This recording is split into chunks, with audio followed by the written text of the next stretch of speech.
लड़की जो है जब अपने द्वारा कुछ वचनों का प्रतिपालन कराती है तो उसके लिए सबसे पहले सिखाती है कि हे वर महोदय, आज हमारे आप पूजनीय होने जा रहे हैं, सदैव जीवन में हमारे लिए पूजनीय रहेंगे।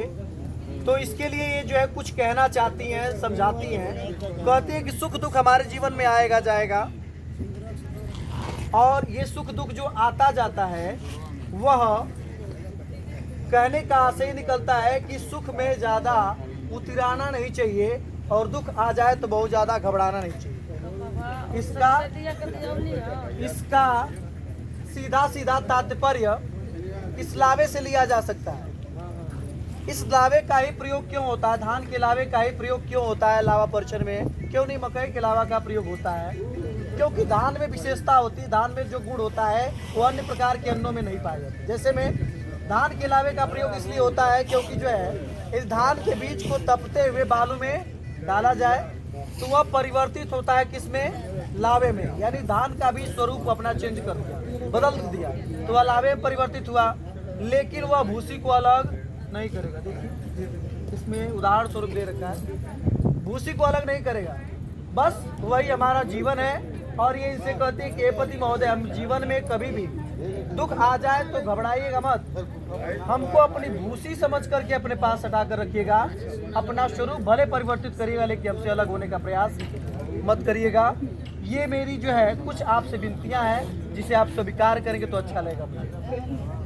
ये कहती हैं कि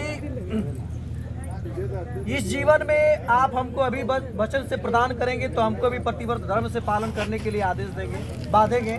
तो मैं भी आपसे कुछ कहूँगी। शास्त्रार्थ में बताया जाता है कि सुंदरी हमसे बहुत ज़्यादा हैं और हम भी सुंदरी हैं और हमसे बहुत ज़्यादा कुछ लोग और हैं। तो ये कहते हैं कि विश्व में यदि सुंदरी कोई मिले हमसे ज़्यादा तो आप उनको अपनी बड़ी बहन समझिएगा, प्रणाम कर लीजिएगा, हमारा हक उनको आप लीजिए। समकक्ष मिले तो समकक्ष समझ करके प्रणाम कर लीजिएगा, आप उनको हमारा हक उनको नहीं दीजिए। क्यों? क्योंकि आपका अर्धांगिनी बनने जाए। इसीलिए ये सारी बातों का पालन करते हुए अपने द्वारा कुछ वचन का प्रदान करती हैं, जो प्रथम वचन में सुनाती हैं। क्या कहती हैं, ध्यान पूर्वक सुनेंगे, ये आपके लिए ही है। लब्धो यशी त्वं मया भरत पुण्यस्य विविधे कृते देवी संपूजिता नित्यं बंधनी यशी मे सदा सुख दुखाणी कर्माणि गृहस्थ स्वभवन्ति भवशम्यम सदैव त्वं कन्या एकमशी वदेत। यानी कहती है कि हे पति महोदय, थोड़ा सा भैया,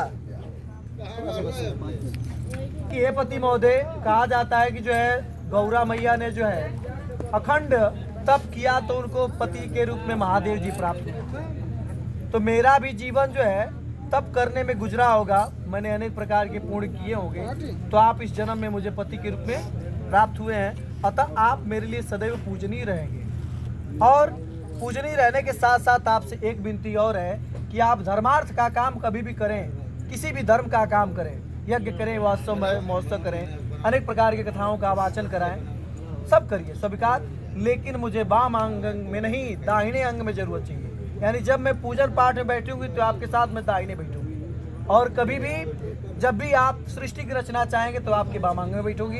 ये मेरी आपसे पहली विनती है। दूसरी विनती में सुनाती हैं, वापी कूप तड़ागानी यज्ञ यात्रा महोत्सवान नयारंभे न दुग्याय देवुर्जे यपि तथा वदेत।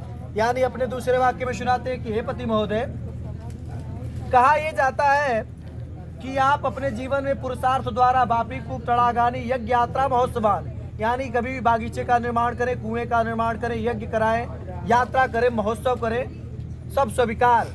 एक बार मुझसे आप विनती करके या हमसे राय विमर्श कर लेंगे तो मुझे बहुत खुशी होगी। मेरी आपसे दूसरी विनती है। तीसरे वाक्य में सुनाती हैं, व्रतोदाना मिदानामि स्त्रीणास भावा स्वभाजवा कृतभंगे न ते कार्य स्त्री राजस्य तथा वदेत। यानी ये कहती है तीसरे वाक्य में कि हे पति महोदय, फिर तीसरी बात को ध्यान पूर्वक सुने, क्योंकि स्त्रियों में नैसर्गिक गुण पाया जाता है कि बहुत ज्यादा पूजन पाठ करती हैं।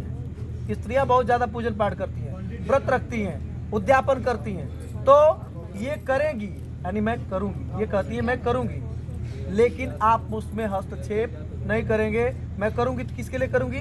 आपके लिए, पति के लंबी की आयु के लिए करना पड़ता है। तो ये सारी चीजें कहती है कि करूंगी और मुझे आप हस्तक्षेप नहीं करेंगे। लेकिन हाँ, ये भी कहते भाई करिएगा, लेकिन फल आहार के नाम पे फूल आहार मत करिएगा, ठीक है?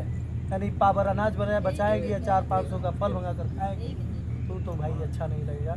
तो ये मतलब ये कह रही है कि हम करेंगे, उसको हस्तक्षेप नहीं करेंगे, आपके लिए करेंगे। ये तीसरा वाक्य रहा। चौथा वाक्य है सबसे सुंदर वाक्य है, स्वकर्माणि अर्जितम वित्तम धान्यम पशुधनागरम सर्वविधेयमन्यम चत्वारथि तथा वदेत। यानी अपने चतुर्थ वाक्य में सुनाती है कि हे पति महोदय, आप अपने पुरुषार्थ द्वारा बाहर से कभी भी कोई धन कमा कर लेकर आए तो जितना लेकर आए सर्वसर्वा मेरे हाथों में प्रदान करें, क्योंकि मैं आज यहाँ से आपके घर लक्ष्मी स्वरूपा बनकर जा रही हूँ। लेकिन शास्त्र कहता है कि नहीं, आप लेकर आए तो माता पिता को दीजिए, अपने द्वारा जो धन कमा कर लाए उसमें इनको भी दीजिए, क्योंकि आपके भरोसे हैं, और कुछ अपने पास भी रखिए ताकि जीवन में कभी भी कठिनाइयाँ आए तो अगर आपके पास नहीं है तो माता पिता स्टेट बैंक, यूनियन बैंक होते हैं, उनसे जब चाहेंगे तब निकाल लेंगे, ठीक?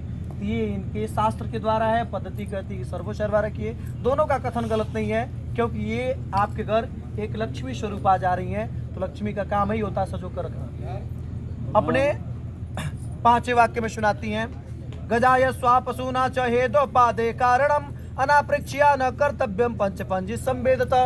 यानी कहती है पांचवें वाक्य में कि हे पति महोदय, अपने जीवन में कभी भी आप गज का खरीदारी करिए, अश्व का खरीदारी करिए, अनेक प्रकार के पशुओं का खरीदारी करिए, क्रय विक्रय मूल्य करिए, लेकिन आप करिए तो सभी स्वीकार। एक बार हमसे राय ले लेंगे तो मुझे बहुत खुशी होगी। ये मेरी आपसे पांचवी विनती है। छठी विनती, ये बिल्कुल झकझोर देने वाली बात। क्या कहती हैं? भूषणानि विचित्राणि रत्न धातु मयानि च दत्ताता प्रतिक्रियात खंग संवाद संवेदता। यानी ये अपने छठे वाक्य में कहती है कि हे पति महोदय, मैं इस मंडप में जब विवाह करने से पहले घर में थी तो आपने आभूषण और जो है वस्त्र चढ़ाया, तो घर जाकर ही मत कहिएगा कि फलनिया के लेके आए, हमके दे दो फिर वापस करेंगे। ये नहीं होना चाहिए, क्योंकि आपने दान स्वरूप जो दिया है इसको आप ले नहीं सकते। जब हमारी इच्छा होगी तो अपने मन से दे सकते हैं। आप मुसीबत में रहेंगे तो मैं आपका साथ दूंगी उस समय आपको दे करके, लेकिन हाँ, ले लेने के बाद आपको फिर वापस भी करना है, क्योंकि ये मेरी चीज है। ये आपसे मेरी छठी विनती। अंतिम वाक्य में सुनाते हैं, गीतवा तृप्त मंगलम बंधुना च गृहे सदा अनाहुतया गमिष्यामि तथा मा प्रतिपालित। यानी कहते हैं कि हे पति महोदय, हमारा मायका एक स्वर्ग की भांति होता है, हम अपने जीवन का आधा समय वहाँ गुजारे हैं। तो ये ध्यान दीजिएगा, अगर मेरे भाई सब या मेरे माता पिता कभी मांगलिक कार्य करें, मुझे बुलाना भूल गए, मतलब बुलाना मुझे भूल गए हो, अगर मैं जाना चाहती हूँ तो आप मुझे रोकने का प्रयास नहीं करेंगे, और वहां जाकर मुझे बेइज्जत भी नहीं करेंगे समाज में। घर ला करके मुझे जो कहेंगे सब स्वीकार है। इतना यदि मानते हैं तो मैं मांगनी आपकी बनने के लिए तैयार हूँ, ठीक है ना? वो मानते हैं ना? बहुत। एक बार बोले वृंदावन बिहारी लाल की जय। लड़का कहता है कि आपने 7 सुनाया, हमारा 5 ही स्वीकार करिए। 5 में 1 अगर पालन कर दिया आपने तो आपका जीवन सार्थक है, क्योंकि 5 ही वाक्य बहुत कठिन वाक्य इनके लिए रहेगा। ये अपने प्रथम वाक्य में क्रीड़ा शरीरम संस्कार समाजोत्सव दर्शनम हास्यम परिक्रियायानम प्रेषित भर्त का